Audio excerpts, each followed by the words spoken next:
Des manifestations partout en Israël. À Tel Aviv cette nuit, sur la place des otages. Devant la Knesset, le Parlement israélien ce dimanche. Et cette foule, marchant vers la résidence de Benyamin Netanyahou à Jérusalem, tous dénoncent ce qu'ils considèrent être une dérive autocratique de leur Premier ministre.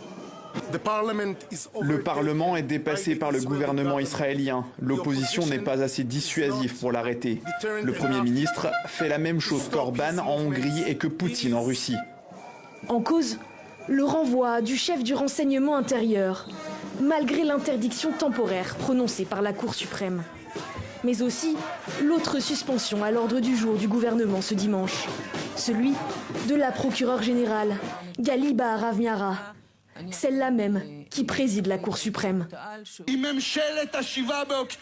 Si le gouvernement du 7 octobre décide de ne pas obéir à la décision de la Cour, il deviendra ce jour-là un gouvernement hors la loi. Si cela arrive, le pays entier doit s'arrêter. Le seul système qui ne doit pas s'arrêter est le système de sécurité. Nous nous opposons à toute forme de refus de servir. Mais au-delà, tout doit s'arrêter. L'économie doit se mettre en grève. Le Parlement doit se mettre en grève. Les tribunaux doivent se mettre en grève. Les autorités doivent se mettre en grève. Et pas seulement les universités, mais aussi les écoles.